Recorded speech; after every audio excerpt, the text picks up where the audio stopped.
All right, and we are live for another episode of Mentor Minutes. I do these sessions as regularly as I can because I believe that leadership and management is something that is best learned through practical application and getting real world questions from leaders that are out in the trenches, and dealing with those is one of the best ways to get some leadership principles into practice for you. So as you jump onto this session, drop down in the comment section. Let me know where you're tuning in from. Let me know where and let me know any questions that you have on leadership and management, and I'll just handle those in order. But while we get some people queued up here watching the session, I like to start off with some questions that I got offline through my email or through private messages on Facebook that I can handle and get kind of caught up on right now. One question is one that I get quite a bit, and that is from nonprofits in particular, and that is, how do you lead a volunteer staff? What are the things that change with that? And in this case, it was simply a question on, how do I suspend somebody? If I'm putting in place discipline policy or expectations, how do I suspend somebody in a volunteer environment? And what I like to hit on is there aren't as many differences, or you don't want to encourage as many differences in a nonprofit environment as you do in a for-profit environment. The reason is that people still like working in a place where there are clear expectations and where everybody is held accountable for their work. All right, so that's where you want to default to. Now, in the case of a volunteer environment, what you usually play on is you play on the reason that the person is volunteering in the first place. The purpose behind what you're doing is important, and it's important to that person. Otherwise, they wouldn't be there in the first place. So really hit on the importance of the work that you're doing and hit on their responsibilities to their fellow co-workers or co-volunteers. And that's really how you drive it forward. But it's important in a nonprofit environment, in a volunteer environment, just as it's important in your environment in a more public and for-profit environment, for you to drive those expectations forward. And be clear on those expectations and to set those expectations and keep to them. And so I want you to go ahead, suspend the person, reference the reason and the purpose behind the organization and their role and responsibility in it, and to their coworkers. And if you do that once with somebody, oftentimes other people will tune into that and you'll have less problems down the road. Tim, good to see you here from Brisbane, very early in the morning. You spend more time with them. Good questions here, I think. You spend 40 plus hours a week with your employees. You spend more time with them than you do your own family. Where's the appropriate line between personal and professional relationships with your staff? Great question. Can you be friends and be a successful manager at the same time? Tim, I love that question. And it is a difficult one and a very real one in the environment that's out there today. Because of social media in particular, but just how connected we are in general, whether it's Google and being able to have the answer to any question you want, people are used to having a deeper relationship than they were, say, a decade ago with everybody that is around them. And I'll come right out and say, I think it is perfectly fine for you to have a friendship with your employees. Have a friendly, just a general friendly environment for them. Maybe you do go out for drinks afterwards. And maybe you do have a softball team, a kickball team, a Australian rules football team, or something like that, where you do have more of a friendly relationship. Now, here's the catch to that. From a leadership role, you have to decide at the outset, Tim, and everybody that's dealing with this question of, should I be friends with my employees? Here's the question. Is it more important to you to be their leader or to be their friend? Because that is where it is going to get tested. There are going to be times where if you go out for drinks, no problem with that. Here, I'm in the States, and it may be something that's a little bit easier to do down there in Australia than it is in the States, and it's not being as frowned upon as much here in the States. But it's one of those things where you go out, but you know what? You have one drink, and you cut out. I had a boss that described it to me. He says, it's perfectly fine for me to show up to employees' birthday parties and parties, but I'm the last one to arrive, and I'm the first one to leave. And that may be where you have to draw the line. It may be that, you need to be comfortable going out and playing on a softball league with the employee and then riding them up at 8 o'clock in the morning the next day. And if the employee aren't okay with that, then you can't be friends with that particular employee. A lot of times people take this question and they look to bring it out broadly over everybody. And it's a situation where in certain cases you probably can't be, but in most cases you can be. That's what I found through the latter parts of my career when I was still in the workforce, was that I could be friends with 90% of the employees that I dealt with, but there was that 10% where it just wouldn't happen. And what it does is it puts a test to you as far as your fairness. You need to be very open in how you handle things, very open in your expectations for the group, so that that 10% that you don't have that closer relationship doesn't feel like they are being put on the spot or they're being left out of something. And so it is a test for your leadership as well. It is more difficult to be friends with your employees, but I think it is very natural in this environment to do that. And so you just need to kind of play with that a little bit. So I hope I was helpful. I know I kind of beat around the bush and tackled a few different things, but it's a very important question. It's one that a lot of leaders out there are dealing with. But it does come down to that question. Do you want to be their boss or do you want to be their friend? Because that's where it's going to get tested at some point with some employees. And you need to be clear on the fact that you are going to be their boss first, friend second. And they should be okay with that as well. And if they're not, well, then so be it, and there's your answer in regards to that particular employee. As I've had people jump on here, go ahead, drop down in the questions. We're just tackling real-world practical questions that you're dealing with, stuff that you struggled with this particular week, questions that you have as far as next week, things that you're struggling with down the road. Any of those real-world questions, drop them down in the comment section, and we'll just tackle them here. I feel like that's the best way for you to learn and grow in your leadership, is being able to apply principles in a practical and real environment. While I wait for another question to queue up, I've got a whole bunch of them over here that I've been asked offline off of one of these questions. The next one is a general question into how to behave in a way that gets the attention of those in more executive management. And this was asked by somebody who's looking to move into those executive ranks. And what should they be doing to demonstrate that they are ready to move up into those executive ranks? And so for all of you out there that are in your supervisor and your manager roles, and you want to be a vice president someday, you want to be the chief operating officer, you want to be the CEO of the company at some point. So you need to handle your job. First and foremost, results speak more than anything else. And we all have those people in our organizations that seem to kind of move up the ladder without results.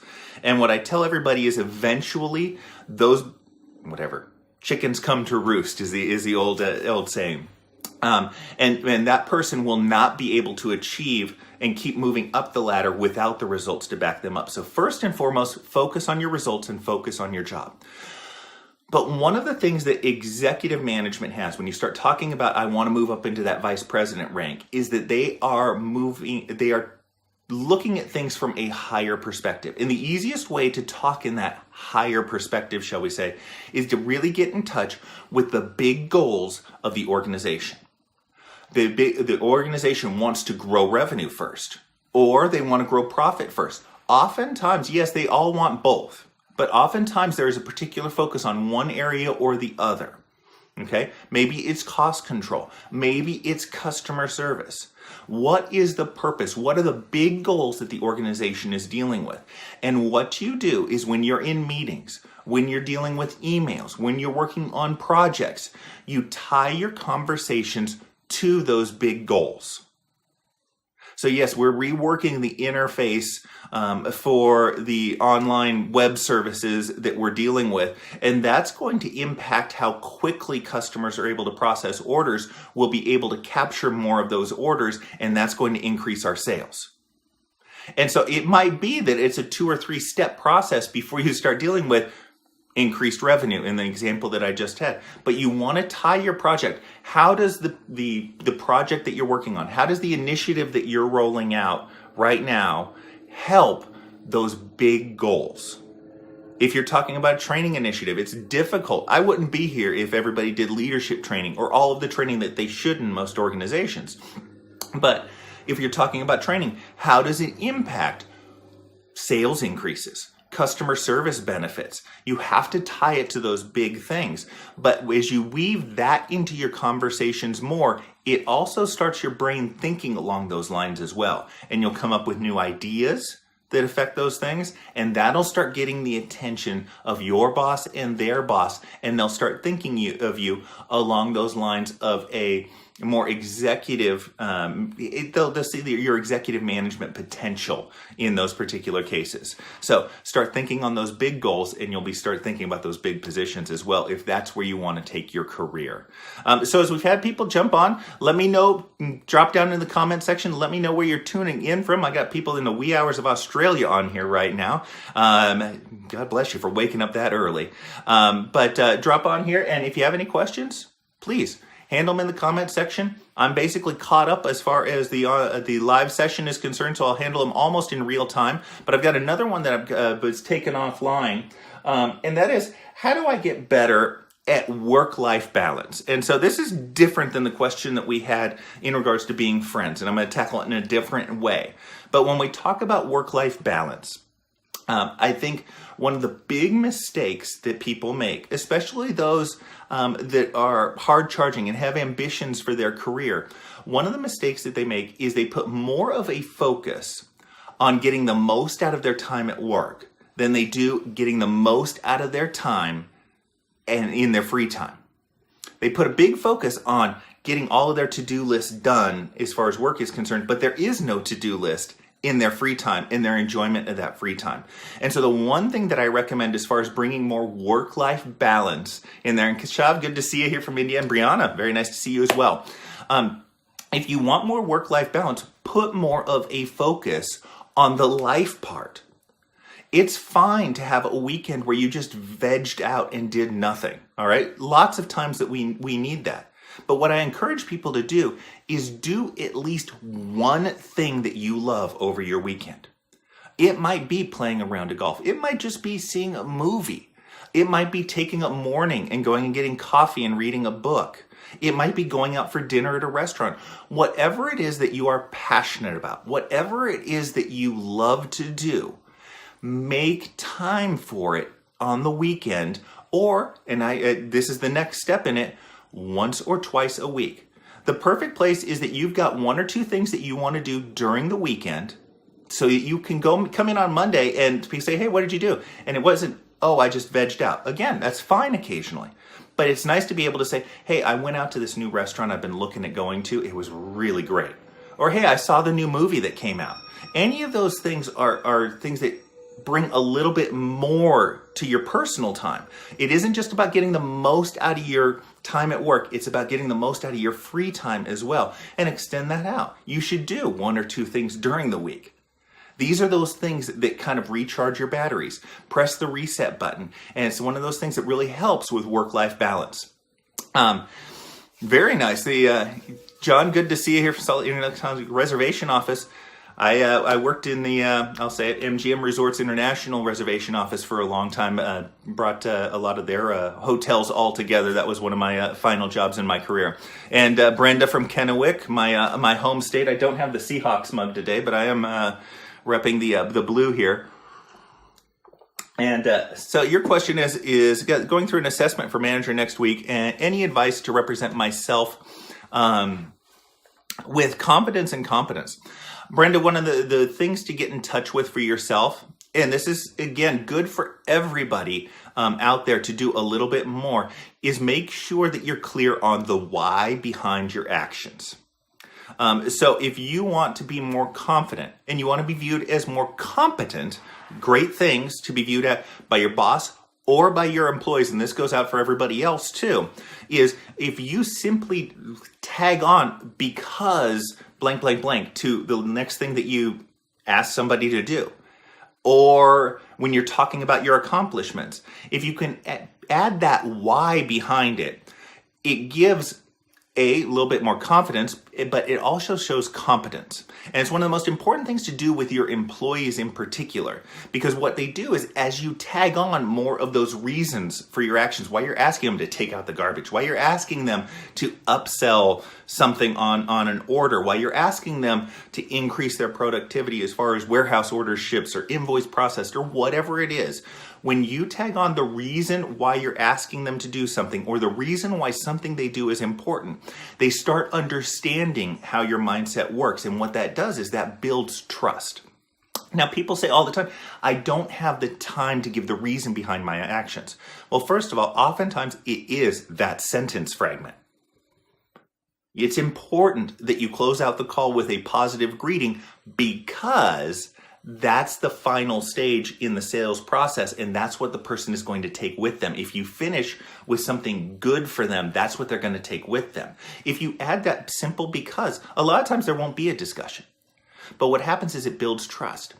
And that 10 seconds that you invest now, and that 10 seconds you invest 2 hours from now, all of a sudden, a week from now, 2 weeks from now, when people start understanding your thought process is a little bit better, they won't question your decisions. You will get quicker buy-in. You will get more trust behind your decisions. So that's the reason that it's so important there. But also that transfers when you start talking to your boss. So why is it that you did the certain things that you did over the last month, over the last week? What were you looking to tie that to as far as organizational goals? What were the inputs that went into that? As you start developing that and as you start going over and over that week in, week out, month in, month out, there is a trust that builds. And you don't have to answer as many questions down the road because people understand and people buy in as much as possible. Walla Walla, a little Eastern Washington. I've got an uncle over in Kennewick as well. Whole big Washington family up there, and here I am down here in the sunny Nevada desert here in Vegas. So, Jermaine's got our next question, and coming from a different desert on the other side of the world. What do you feeling overworked and underappreciated? I finished a lot of projects, but it is unrecognized. I understand that I'm not giving that much visibility to my manager. And that's really part of it, Jermaine.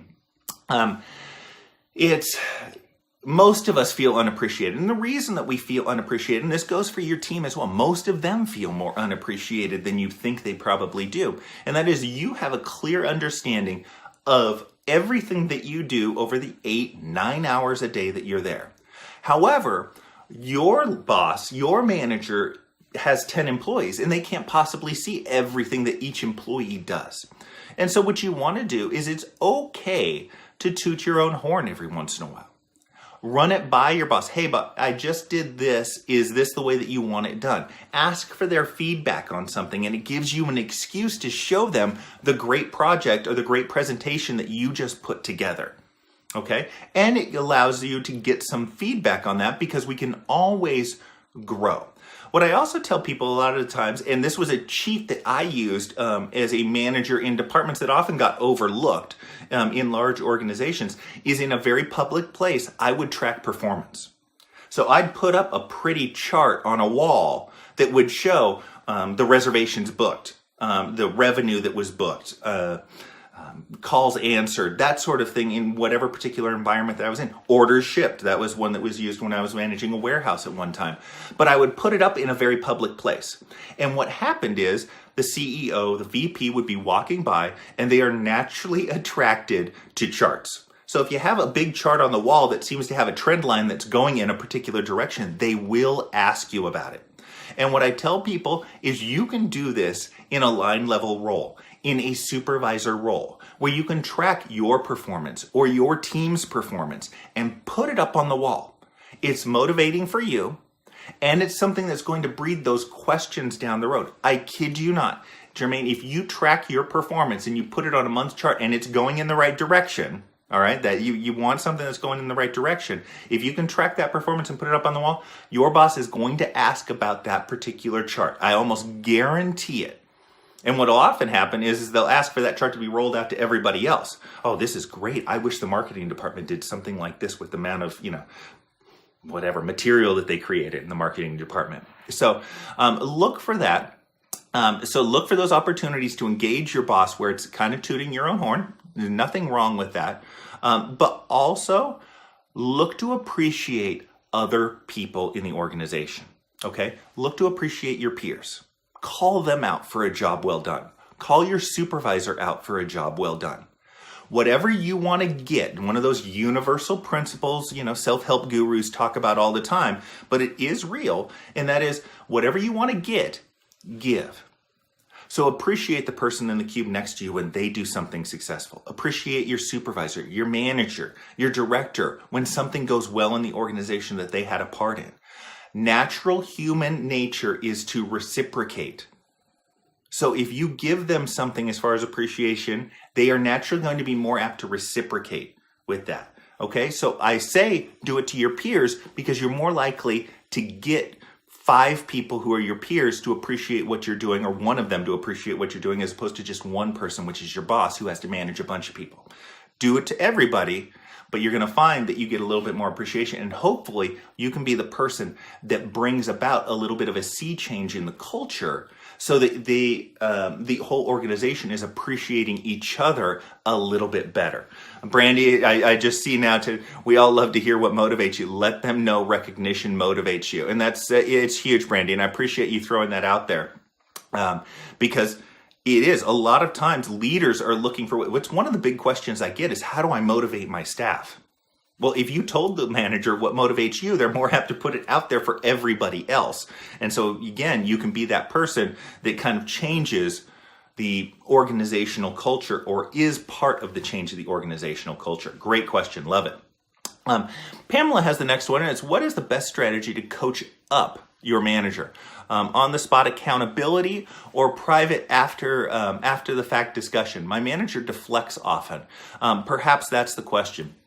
In the case of your manager, I'll say it depends, and then I'll go completely away from that whole watered down solution. Generally, you want to deal with it in private. Okay, glad you liked it, Jermaine. I'm glad that answered your question.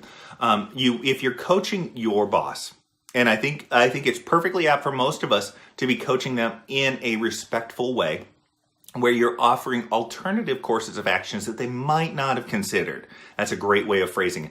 Hey, I don't know if you considered doing this. It still cedes the control to them, but you're allowed to give them perhaps a better option. So in general, it's best to handle it in private.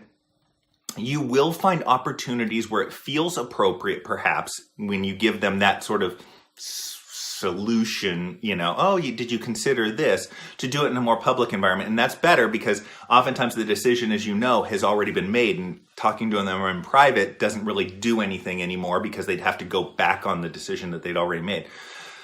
But private is generally best. It's going to be viewed best. It's easiest to get that across, but look for those opportunities. When they are deflecting things, okay, what oftentimes I tell people to do is take the ownership. When they are deflecting something, instead of resisting it, accept it. This is again where the roles are flipped. And I know it sucks. All right, everybody that's out there that's hearing this, I know it sucks. Your boss should be the one that's leading you. Your boss should be the one that's demonstrating the correct behaviors.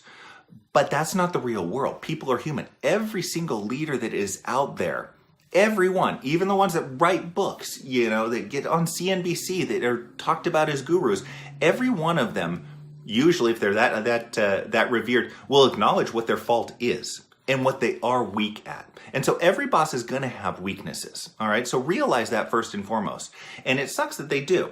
And it sucks that you have to demonstrate that behavior. But oftentimes the best way is when you have a boss that's deflecting, for you to readily accept. And once you've done that, then it somehow becomes more okay for them to do that. It's a route to go. It doesn't always work, but that's a great way to tackle it. But the way that you manage your boss and give them other options, but you always cede the control to them. Hey, I don't know if you considered this. Hey, you might not have been aware, but if you take that course of action, you know what? The warehouse is going to have a problem with it. I think you probably didn't know that, but this procedure in place. So you get really good at kind of dancing around the issue and kind of spoon feeding them that information.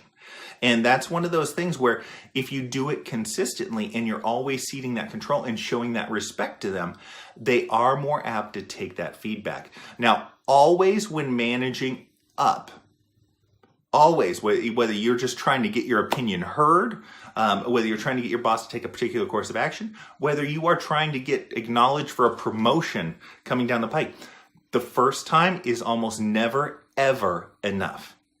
You almost always in these behaviors need to do it 2, 3, 4, 5 times before they feel comfortable enough to acknowledge it and take that course of action. So I went to the deflection, which is probably one of the most uncomfortable ones, where they deflect it back towards you, the issue. You readily accept it. Darn it, and then 2 days later you have to readily accept it again. But it isn't until the 4th or 5th time that you do that you start seeing them soften and then start seeing and starting to consider their own ownership over that particular issue. So realize that when managing up, and hey, when managing down and managing behaviors, it takes more than one time. All right, there isn't any sort of magic pill. And if you tuned into this session for a magic pill on something, you're not going to find it because, okay, maybe every once in a while we've got something that just kind of triggers something. But it will take a little bit of time. But as Cindy kind of reaffirms, make it look like their idea. But really, I kind of almost dance around it a little bit and give them a little extra piece of information that they might not have been aware of. And that's often all you need to do to kind of soften the blow so that they consider it. And you can do that in a public setting or in a private setting. So again, it looks like I'm caught up here. So if you have a question, leadership and management, anything that's been bugging you this week, any particular issue that you're dealing with today or next week, by all means, drop them into the comment section. I'll answer it in real time, but I will get to another question that I didn't get a chance to get to offline. And that is to really, it was actually a realization that I went through with one of my private coaching clients. And it was, what bad behavior are you encouraging? And it goes back to the line that's quoted to any number of different people. And it's, you get, what you tolerate is what you get more of. I'm sitting here looking at my notes, making sure I'm kind of getting it right. But what you tolerate in your staff is what you are going to get more of. And this goes kind of almost full circle back to expectations. And the first question I dealt with in this particular session. If you want people to have higher expectations for themselves, you need to not tolerate lower expectations than that. Okay? What you tolerate is what you get more. So what bad behavior are you tolerating? Are you allowing people to show up 5 minutes late? Are you allowing people to take longer breaks than they should? Are you allowing people to not perform up to the measures of sales, of orders processed, whatever it is that you have? Are you allowing people to not meet the expectations as far as the creativity that they bring to their work? Okay?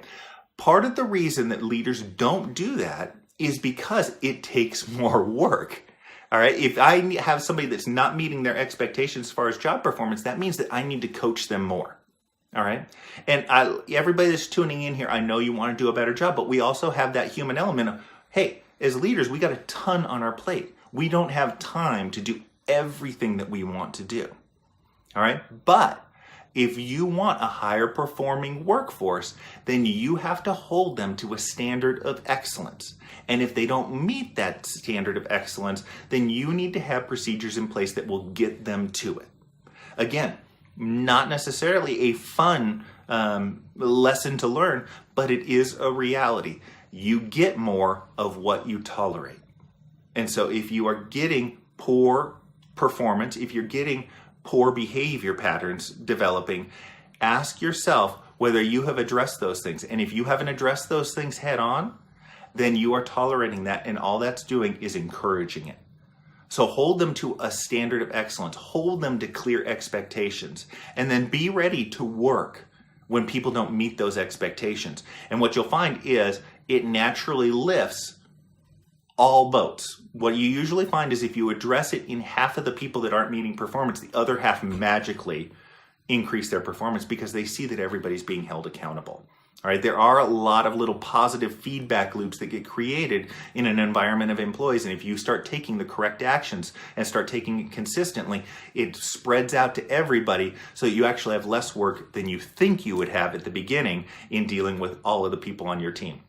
So any questions, drop them down in the comment section. I got one more that I need to get to, and that is, how is it that I can have some influence over the organization or influence over a team that I have no authority over?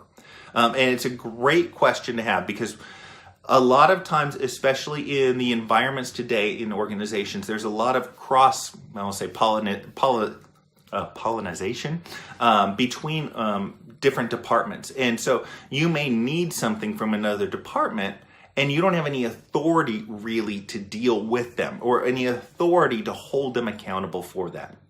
And so if you want to have influence over the organization, but you don't necessarily have the authority, there's a few things that you want to keep focused on, okay? The first thing is the WIFM, what's in it for me? You need to address to other people what's in it for them, not you, for them, all right? That's the most important thing. People take actions that are in their self-interest.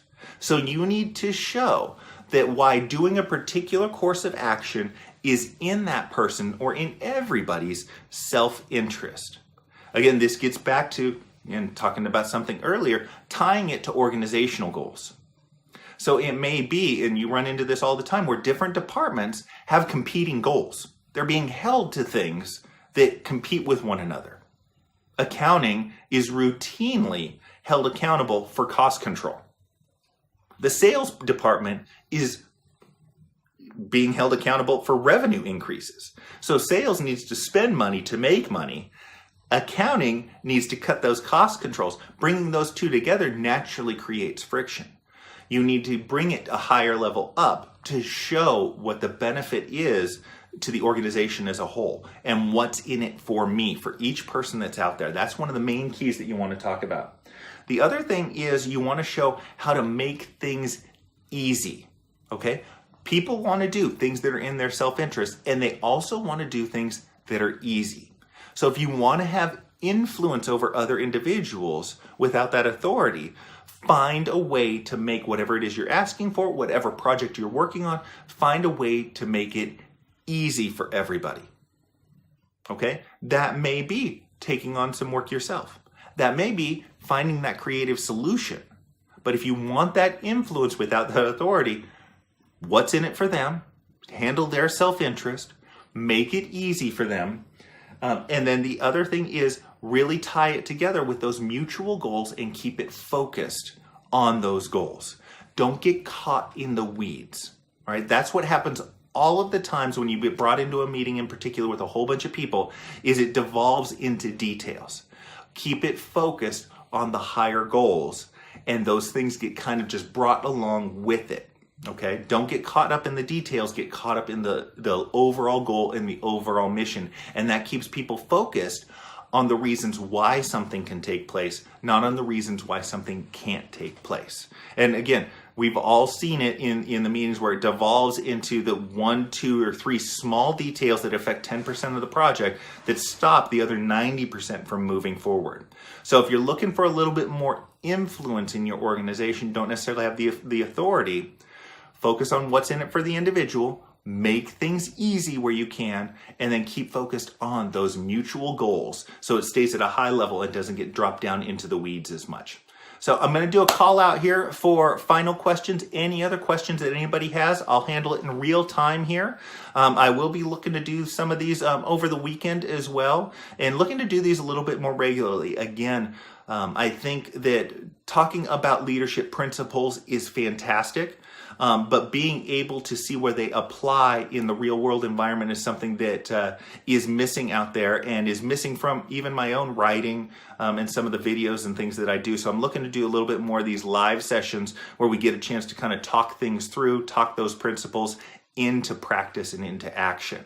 So if you have any other questions, I'm going to sign off here, but go ahead, private message me on Facebook, drop down into the comments. Vanjie, good to see you here. Or email me at cm@cameronmorsey.com and I'll get your question on another live Q&A session that I do. Take care out there, everybody. Have a great weekend. Bye-bye.